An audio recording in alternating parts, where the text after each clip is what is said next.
Decepcionante inicio del Mundial de Clubs de la FIFA. Aquí te platicamos las razones. Equipos ganadores y perdedores de la última temporada de la Premier League. Traemos noticias, rumores, contrataciones de estos equipos. Bienvenidos al episodio 17, temporada 5 del podcast Fútbol Delicatessen.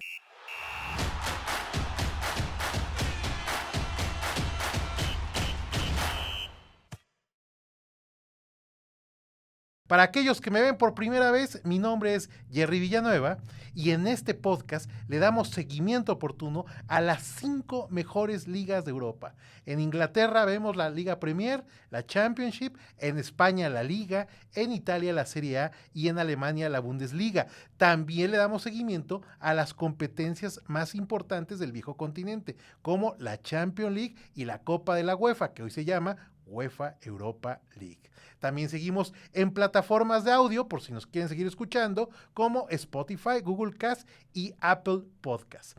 Antes de iniciar el podcast, estamos muy, pero muy contentos por la buena recepción que hemos tenido del canal y de nuestro primer video. En verdad les agradecemos a aquellos que han confiado en este proyecto. Le agradezco mucho a mi manager que nos está coachando y para que me escuche bien y me vea bien, a mi buen Fer que siempre está ahí detrás de las cámaras. Estamos muy, muy contentos. Recuerden que este espacio es un espacio de aficionados para aficionados. Es bien importante que nos den un like, que nos muevan esa campanita que nos va a motivar mucho a crear más contenido de calidad y traer mejor información oportuna. Vamos con el primer tema del podcast y lo que les decía, decepcionante inicio del Mundial de Clubes organizado por la FIFA. Como se les comenté el episodio pasado, hay muy poco interés de la afición en los Estados Unidos y a nivel internacional de este torneo. Y eso se ha reflejado en la asistencia a los estadios seleccionados. Realmente FIFA ha jugado con las cámaras de televisión, pero cuando vemos las tomas abiertas, vemos muchos huecos en esos estadios. Yo creo que aquí hay dos factores y el primer gran factor que yo veo es la mala selección que hubo del comité organizador de este torneo con la FIFA, donde tuvieron mucha ambición y seleccionaron estadios muy grandes. Por ponerles un ejemplo, el Rose Bowl que está en Pasadena es un estadio de más de 100,000 espectadores. Obviamente es complicadísimo llenarlo. Vaya, y sobre todo para fútbol europeo en territorio americano. El MetLife Stadium, que es un estadio de los Jets y de los Gigantes de Nueva York, es un estadio de arriba de los 65,000 personas. El estadio de Atlanta, de los Falcons de Atlanta de la NFL, igual, son estadios demasiado grandes. Y de repente traen equipos no tan conocidos, obviamente, se ven muy vacíos. Han bajado el precio de las entradas. La FIFA ha hecho ajustes. Yo el episodio pasado les platicaba del ajuste que ya había hecho la FIFA para el partido inaugural del Inter de Miami. Bueno, pues se filtraron que para ese partido las entradas llegaron a costar $4. Imagínense, no hay algún evento deportivo en Estados Unidos que pueda costar $4 y ni así llenaron el estadio. En un empate bastante feo, pero están teniendo ese grave problema. Otro grave problema que yo le encuentro a este Mundial de Clubes es la mala selección de los equipos. Si bien hay historias muy románticas y que tengo sentimientos encontrados, sobre todo con un equipo de Nueva Zelanda, el Auckland City Football Club, es un equipo semiprofesional, en el cual la gran mayoría de los jugadores no solamente se dedica a jugar fútbol, tienen otros trabajos, y que eso es muy digno, vaya, ¿no? Y van al Mundial de Clubes, se enfrentan ante el Bayern Múnich, el domingo pasado que lo vimos, Bayern Múnich 10, Auckland City 0. Y miren, el espectáculo sí afecta al aficionado, pero a mí yo me pongo a pensar qué piensan estos directivos de los grandes clubes como el Bayern Múnich, que pagan altos sueldos, que los fichajes son carísimos. Imagínense que un jugador semiprofesional que no entrena a diario regularmente o que tiene una técnica menos depurada que un jugador ya de elite, lesiona a una gran estrella europea. Entonces, pone en problemas al equipo europeo o sudamericano o de Norteamérica, porque al iniciar la nueva temporada ya no va a tener ese jugador, el periodo de recuperación y lo que les digo, todos son costos. Entonces, yo propondría que evidentemente la FIFA no nos escucha a los aficionados, que hubiera un ranking de clubes durante estos 4 años y que en verdad fueran los mejores, porque la FIFA vende que este torneo van a sacar al mejor equipo a nivel clubs. Bueno, yo no veo hoy en día ni al Nápoles, que es el campeón de Italia, ni al Liverpool, que es el campeón de Inglaterra, ni al Barcelona, que es el campeón de España. Ok, hubo un coeficiente que los calificó y va a los mejores de la UEFA. Pero en verdad van los mejores de la UEFA, en verdad van los mejores de Sudamérica, van los mejores de la CONCACAF y de otras confederaciones, no lo creo. Así es que esta parte que la FIFA quiere tratar al Mundial de Clubes como es el Mundial de Selecciones, me parece que es un muy, muy grave error. Y aparte, lo valioso de los equipos. No es lo mismo un equipo que gana una Champions League al que gana una Copa Libertadores. No es lo mismo aquel equipo que gana una Copa Libertadores y que gana una Conca Champions. No es lo mismo aquel equipo que gana una Conca Champions y que gana una Copa de Asia o de África. O sea, los valores están muy, muy mal. Otra cuestión que me ha decepcionado, y esto es a nivel personal, es el bajo rendimiento de los equipos de la MLS. Es una liga que lleva varias décadas con una inversión importante, con estadios inclusive que ya tienen, hay equipos que tienen su propio estadio, que ya no dependen de un estadio de la NFL. Bueno, pues quitando al Seattle Sounders, que hizo un gran partido en la primera ronda ante el Botafogo, los demás equipos, un verdadero caos. Muy tímidos, sin personalidad, y prácticamente dicen, bueno, es la MLS. También otra liga que me ha decepcionado es la Liga J, la J-League, que es la liga japonesa. El único equipo que va de Japón prácticamente parecía un equipo amateur, cuando es una liga que desde inicios de los 90 inició esta liga con gran inversión. Inclusive yo recuerdo a inicio de los 90 los brasileños veteranos iban a probar suerte al fútbol japonés, el más emblemático Zico. Zico jugó muchas temporadas en la Liga J y de alguna manera parece que no ha pasado nada. Y lo de Japón es un poco extraño. Ojalá que en próximos episodios les cuente más de la selección japonesa, porque casi todos sus jugadores que hoy juegan en la selección juegan en Europa. Pero a nivel doméstico, como estos equipos, el Red Diamonds de Aragua, me parece, pues no han tenido una muy buena participación. Acabó la primera ronda y realmente tuvimos pocos partidos atractivos. O sea, destaco algunos porque la verdad los demás partidos fueron infumables. O sea, destaco Palmeiras contra Porto, dos equipos, un gigante en Brasil, que es el Palmeiras, Porto, que es uno de los equipos más grandes de Portugal. Si bien el marcador acabó 0-0, fue un partido muy atractivo, bien jugado.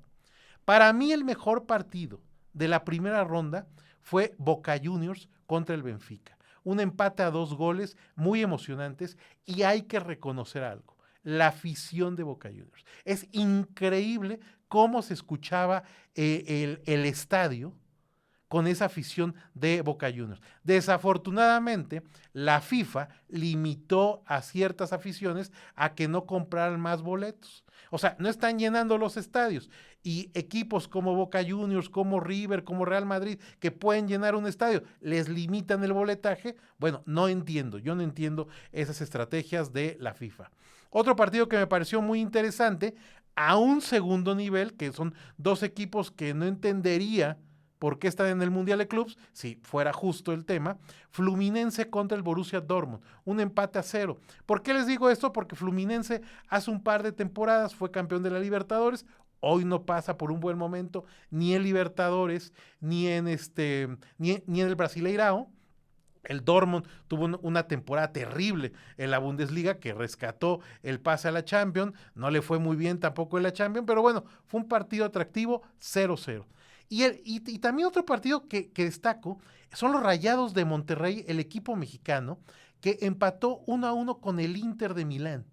Y lo que destaco de los Rayados es que sí se la tomaron en serio. Jugaron un gran partido, una gran defensa, obviamente, en cuestiones de técnica y a lo mejor de dinámica de juego. Pues el Inter de Milán es un equipo europeo.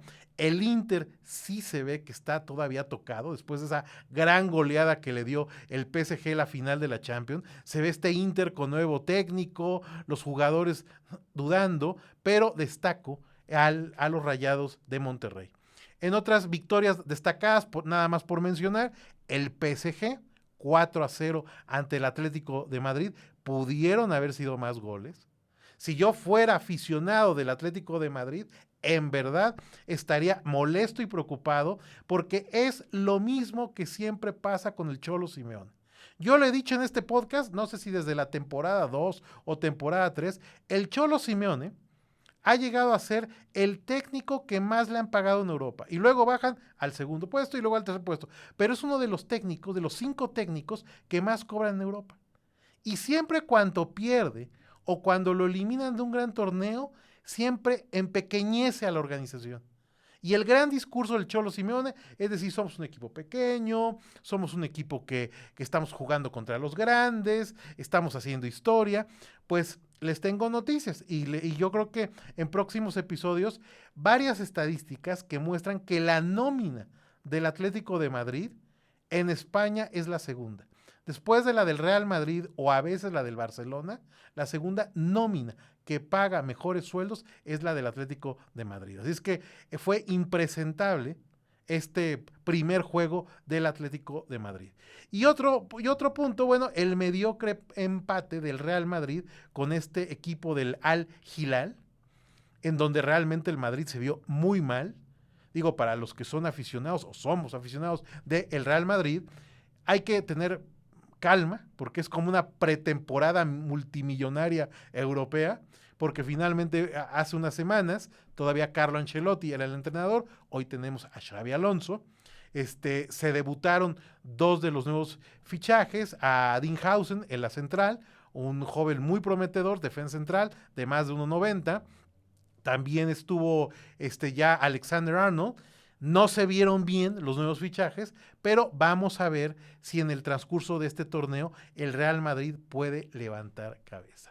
Así es que, en conclusión, esta primera jornada o ronda del Mundial de Clubes de fase de grupos, pues ha sido decepcionante. Ojalá, y en verdad lo espero, porque recuerden que este es un espacio de aficionados, para aficionados, no somos expertos, lo que hacemos es disfrutar de la pasión del fútbol, mejore el torneo. Es necesario que mejore el torneo y sobre todo que no haya lesiones, porque cuando uno ve un jugador que se cae y que va en la asistencia médica, pues es de pánico, sobre todo que están también a unas semanas de iniciar la muy complicada temporada en Europa. Vamos a dar paso al segundo tema del podcast, equipos ganadores y perdedores de la última temporada de la Liga Premier. Y es bien interesante. Este ejercicio lo voy a hacer en próximas semanas con las 5 ligas que platicamos aquí.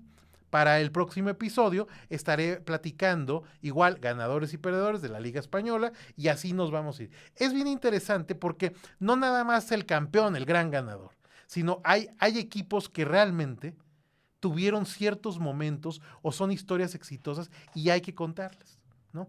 Aquí, bueno, el principal ganador, por obvias razones, de la Premier League es el Fútbol Club Liverpool.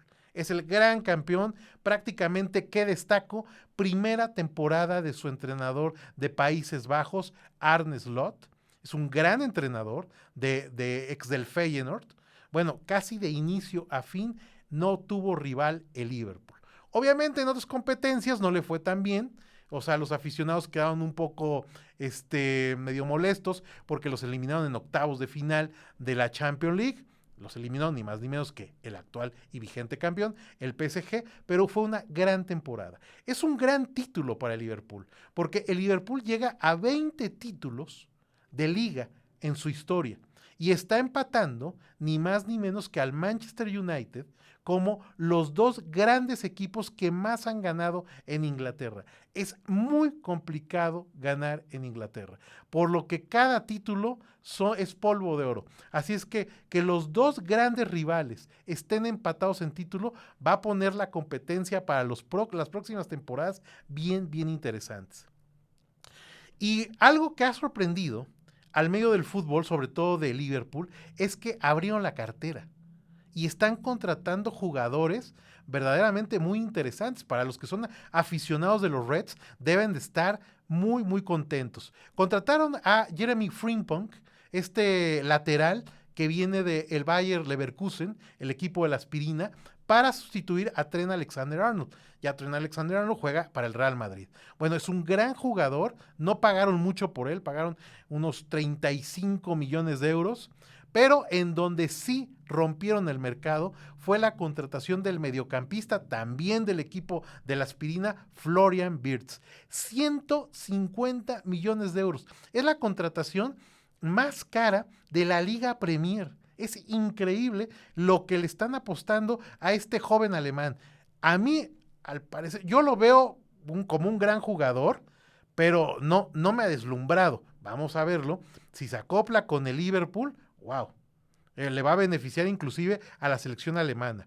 Otra contratación ya confirmada es la de Milos Kerkez, que lo compraron del Bournemouth, de los Cherries, 40 millones de libras, lateral izquierdo. Así es que son 3 contrataciones muy, muy relevantes. Hay rumores porque el Liverpool quiere de alguna manera, le está indicando la salida a Darwin Núñez, el delantero uruguayo que no ha cuajado bien en el equipo, es muy irregular, inclusive están en negociaciones tanto con el Atlético de Madrid como con el Nápoles, quieren venderlo en 60 millones de euros, y si se llega a dar esa venta, muy probablemente estén interesados en los servicios de Víctor Osimhen.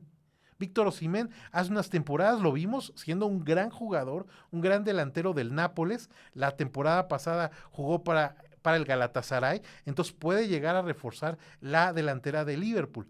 También tienen interés en un joven diamante que casi todos los equipos en Europa grandes lo quieren, Hugo Ekitike. Este jugador de 20 años del Eintracht Frankfurt, pero el gran problema es que les pudiera costar más de 70 millones de euros. Eso es lo que frena un poquito el tema de las finanzas.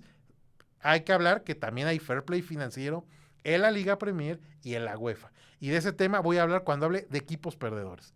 El segundo equipo que para mí me parece ganador es el Newcastle United. Acabó en quinto lugar de la Liga Premier, y ese quinto lugar ni más ni menos que le vale un boleto para la próxima Champions League. Vamos a tener nuevamente a Newcastle United, un equipo histórico de tradición del norte de Inglaterra. Es un equipo que tiene una historia muy, muy relevante, que desafortunadamente hace unas temporadas estaba jugando la Championship en la segunda división, regresa a la Liga Premier y ya lo vamos a tener en la Champions League. No ha contratado grandes jugadores, pero tienen rumores de contrataciones que seguramente en próximas semanas van a contratar, y obviamente aquí en el podcast les vamos a confirmar esas contrataciones. Anthony Elanga, este extremo del Nottingham Forest, que es muy buen jugador, les estaría costando alrededor de 50 millones de libras, pero tienen el dinero porque Newcastle United, sus dueños, es el Fondo Soberano Saudí. Así es que si algo le sobra hoy a Newcastle es petrodólares. Así es que seguramente va a llegar este jugador. También están muy interesados en Hugo Ekitike, este delantero del Frankfurt, que está interesado el Liverpool, que está interesado el Manchester United. Vaya, medio Europa está interesado en este joven. Y donde lo tienen en el radar, tienen a Jonathan David. Este canadiense delantero del Lille de Francia no ha renovado con el equipo francés y ojo, puede ser una gran contratación si se da el Newcastle United. Ese es mi segundo equipo ganador. Mi tercer equipo ganador de la Liga Premier son los villanos los villanos del Aston Villa, que desafortunadamente acabaron en sexto lugar, lo que no les permite jugar la Champions League el próximo año, pero sí van a jugar la Copa de la UEFA, o como se le dice hoy en día, la UEFA Europa League. Bueno, pues este Aston Villa, que es un gran proyecto, ni más ni menos que lo encabeza el director deportivo Monchi. ¿Se acuerdan que les comenté el episodio pasado? Bueno, este genio de director deportivo fue el director deportivo de el Sevilla. Y realmente hoy en la vitrina del Sevilla, los títulos europeos que tienen es gracias a este Monchi. Y tienen un gran técnico. Unai Emery, me parece que este técnico español es muy buen técnico, ha consolidado al equipo, tienen jugadores de elite, también tienen jugadores medianos, tienen jugadores jóvenes que puedan ser refuerzos en el largo plazo. Es un proyecto que me gusta, a mí en lo personal, me gusta mucho lo que están haciendo los villanos. En los rumores de contrataciones tienen a Alex Baena, este mediapunta del Villarreal que tuvo una gran temporada. Bueno, quieren pagar la cláusula de rescisión de contrato de 50 millones de euros, así nomás. Y ya se metieron en la carrera por contratar ni más ni menos que al mediocampista del Manchester United, Alejandro Garnacho. Alejandro Garnacho, que hace unas semanas se había peleado con Rubén Amorim, el entrenador del Manchester United, es inminente su salida. El Nápoles le había puesto un cheque bastante atractivo, parecía que se iba a la Serie A de Italia. El Chelsea se metió en la pugna y ahora se mete el Aston Villa. Va a estar bien, va a estar muy interesante dónde va a elegir Alejandro Garnacho, que quiere seguir jugando en la Liga Premier. De alguna manera, en sus últimas declaraciones para la prensa inglesa, así lo hace saber. Prácticamente está descartando ir a la Serie A de Italia, es que va a estar bien, bien interesante. También ya aseguraron que va a jugar una temporada más Marcos Asensio, este español que fuera estrella en el Real Madrid, que le pertenece al PSG. Bueno, el PSG se lo va a prestar una temporada más con opción de compra, ojo, o sea, si va a funcionar Marcos Asensio, tienen que comprarlo, y ellos les gustaría que se quedara Marcus Rashford, este gran talento que pertenece al Manchester United. Obviamente el Manchester United quiere venderlo, por lo que Marcus Rashford está muy complicado que permanezca en el Aston Villa. ¿Qué ha dicho Marcus Rashford? Y esto es bien interesante. Ha mandado a su representante y a la prensa inglesa a coquetear un poco con el Barcelona. Y el Barcelona también como que está interesado en Marcus Rashford. Sin embargo, hoy todas las fuerzas financieras del Barcelona están encaminadas a que llegue Nico Williams. Así es que va a estar muy complicado que Marcus Rashford llegue al Barcelona. También el AC Milan lo quiere, así es que va a estar muy complicado, sobre todo para los que son aficionados del Aston Villa, pues que tengan a este gran jugador una temporada más. El cuarto equipo que me parece ganador de la Liga Premier es el Crystal Palace. Crystal Palace, que acabó en el lugar número 12, y me preguntarán a mí, ¿por qué lo veo como un equipo ganador? Bueno, es el flamante campeón de la FA Cup. Le ganó en una final de manera contundente al Manchester City. Fíjense, este equipo, que es un equipo de más de 100 años de historia, sus vitrinas estaban vacías. Nunca había ganado un torneo a nivel profesional. Y el único trofeo que gana es la FA Cup.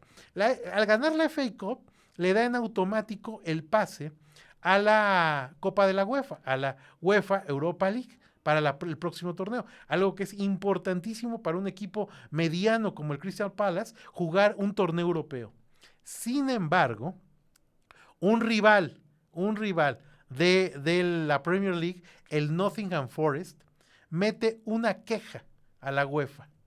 Y esa queja tiene que ver con la multipropiedad. Ya lo vimos el año pasado con el Citigroup, que en la Champions League traía el problema si iba a jugar el Manchester City o iba a jugar el Girona. Jugaron los dos equipos, obviamente, porque la UEFA es como la FIFA, tiene sus decisiones un poco raras. Bueno, en este caso, lo que dice el Nottingham Forest es que John Textor, uno de los copropietarios del Crystal Palace, que tiene el 43% de las acciones, es también dueño del Olympique de Lyon, este equipo francés muy galardonado. Bueno, el Olympique de Lyon se clasificó también a la Copa de la UEFA. Entonces no pueden jugar el Crystal Palace y el Olympique de Lyon. ¿Cuál es el grave problema aquí? Que el Olympique de Lyon acabó en la tabla más alto. Entonces la regla dice, puede jugar un equipo de estos grupos empresariales, pero va a jugar el equipo mejor posicionado. Y el Olympique de Lyon acabó mejor que obviamente que el lugar número 12 del Crystal Palace. Por lo que sería una verdadera tragedia si eliminan al Crystal Palace de la Copa de la UEFA. A finales de este mes, la UEFA tendrá que tomar una decisión. Vamos a ver, porque John Textor y su gente manejaron el mismo esquema que manejó el Citigroup el año pasado, de mandar acciones a un fideicomiso, que ese fideicomiso no tomara decisiones en común. Sin embargo, la UEFA, sospechosamente, dice, ya están fuera de tiempo. Ya no pueden hacer esas acciones del fideicomiso. Ya saben que estos organismos que regulan, pues le regulan a los amigos, y a los que no son, les aplican la ley, ¿no? Entonces, si se llega a pasar esta situación de que el Crystal Palace quede excluido de la Copa de la UEFA, el Nottingham Forest, que está clasificado para la Conference League, jugaría la Copa de la UEFA. Y el Brighton, un equipo igual pequeño en Inglaterra, estaría jugando la Conference League. Entonces hay 3 equipos involucrados en este tema del Crystal Palace. Entonces hasta aquí llegué con el tema de los ganadores. Vamos a los perdedores, que me parece que es muy interesante. Los 2 perdedores, yo diría que los 2 equipos perdedores de esta Liga Premier son de una ciudad, son primos. Uno es el Manchester City y uno es el Manchester United. ¿Por qué digo del Manchester City? Bueno, el Manchester City ya había acostumbrado a sus aficionados a ganar todas las ligas Premier. La temporada pasada fue un caos, sobre todo en la primera vuelta. Vimos ese terrible mes de noviembre y diciembre donde perdía todos los partidos el equipo de el Pep Guardiola. Entonces, cuando levantó el camino el Manchester City, por ahí de finales de marzo, el mes de abril, ya estaba demasiado lejos de competirle a Liverpool.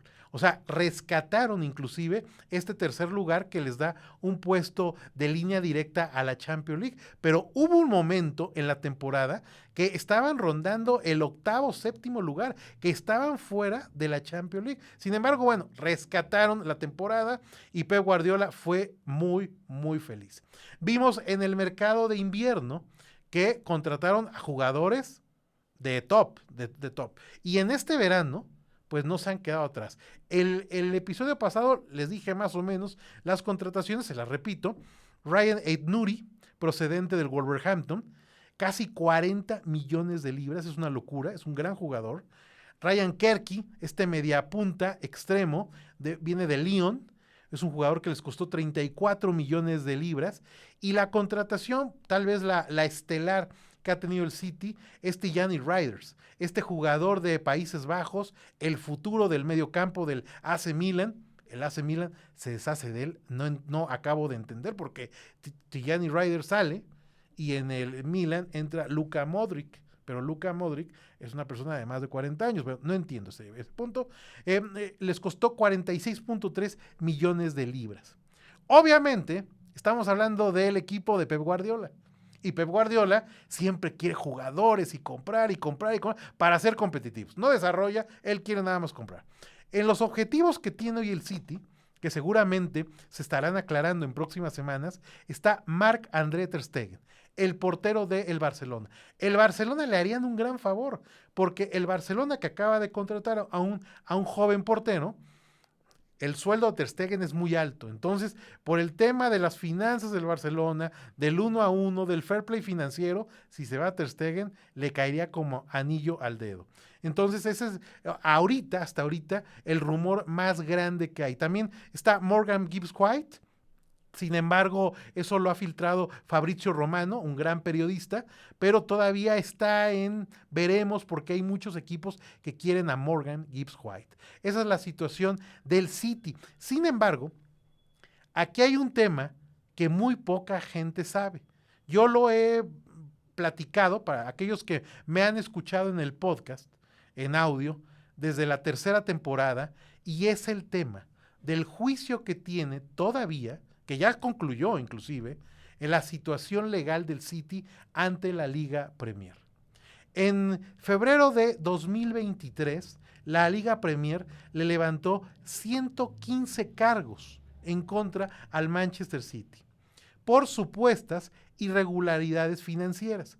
¿Cuáles son estas irregularidades financieras? Falta de información financiera, que quiere decir que cuando la Liga Premier le solicita contabilidades y cuestiones financieras, el City se las ha dado y de manera inclusive faltando a la ética que debe de tener un equipo de la Premier League, falsa información de ingresos.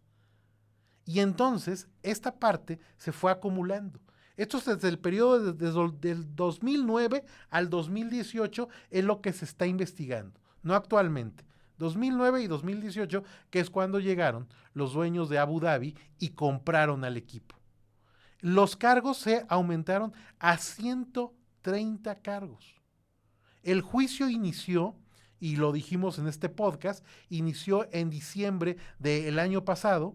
Parecía que la resolución podía darse en enero de este año. Inclusive era tanta la tensión que el mismo Pep Guardiola y su representante estaban frenando la renovación. Porque puede ser algo importante si realmente la Premier League quiere poner un ejemplo, no solo en Inglaterra, sino en Europa, puede venir una deducción de puntos. Una deducción de puntos que inclusive no le permitiría jugar al Manchester City en la Liga Premier, ni en la Championship, que es la segunda división. Igual pudieran jugar en la League One, que es la tercera división. Entonces, cuando vio ese escenario, Pep Guardiola dijo, yo no renuevo hasta que no se aclare la situación. Obviamente que la gente de Abu Dhabi, si algo le sobran a estos personajes de Medio Oriente, son abogados. Entonces tienen un ejército de abogados peleando este caso. Y de alguna manera han ganado batallas.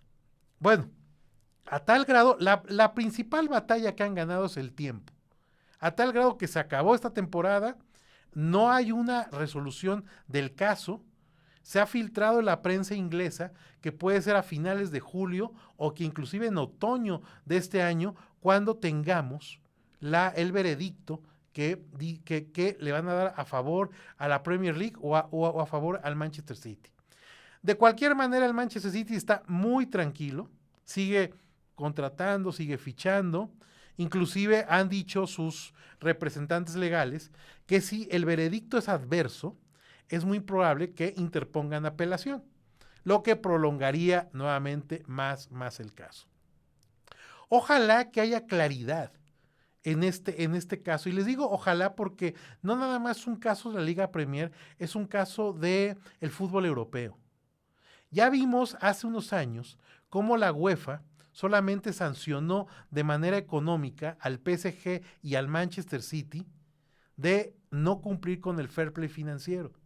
Estamos viendo en esta temporada que acaba de culminar en la Liga Española cómo el Barcelona al día de hoy no ha cumplido el 1-1 y siguen fichando jugadores. Entonces, si ustedes son aficionados de equipos pequeños y medianos en Europa, obviamente la competitividad, cada vez el rango se vuelve más lejano. ¿Por qué? Porque prácticamente los equipos grandes tienen carta abierta para hacer lo que quieren. O sea, mientras no haya una sanción ejemplar para estos equipos, sobre todo estos equipos de propietarios de muchísimo dinero, casi les puedo decir, estos propietarios de recursos petroleros, que obviamente para un deporte como el fútbol es impresionante, pues vaya, no van a llevar a ningún buen término la competitividad de la Liga Premier.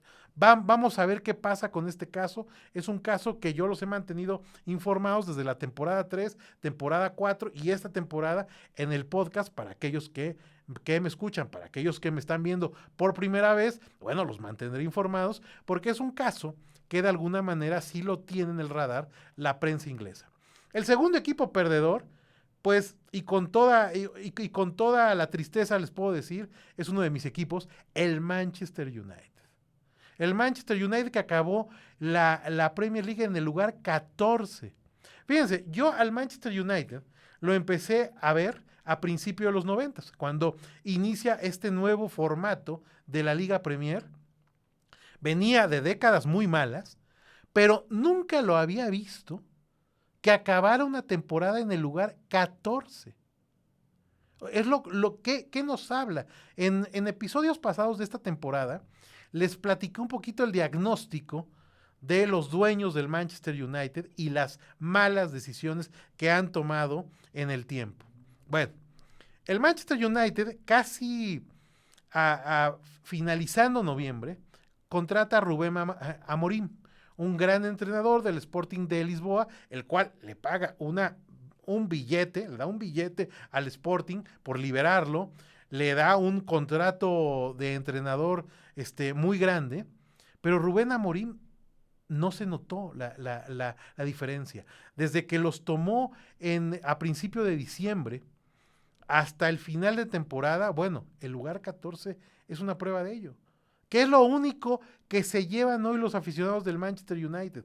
Que les fue muy bien en la Copa de la UEFA Europa League, les fue muy bien. Llegaron a la final contra el Tottenham.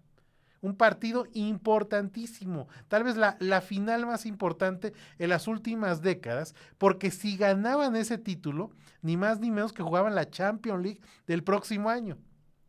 Y casualmente la jugaron dos equipos perdedores, el Tottenham, que también tuvo una temporada desastrosa, lugar 17, contra el Manchester United, y gana el Tottenham.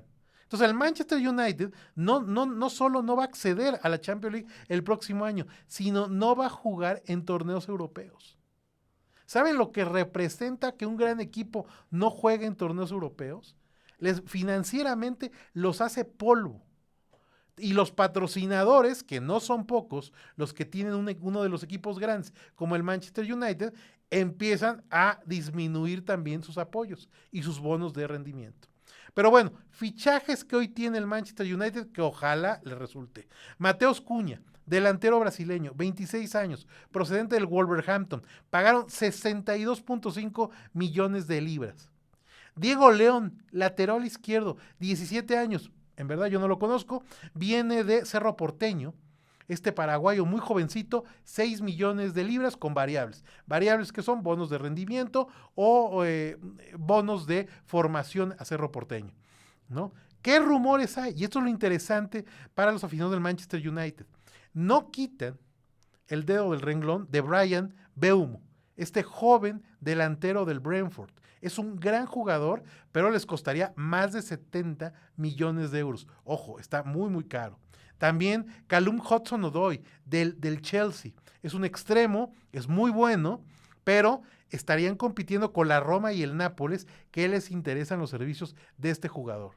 Obviamente, ¿a quién les interesa? Hugo Ekitike, que le interesa a Liverpool, que le interesa a Aston Villa, que le interesa a Newcastle. Bueno, vamos a ver primero si le cumplen al Eintracht Frankfurt pagándole ese dinero.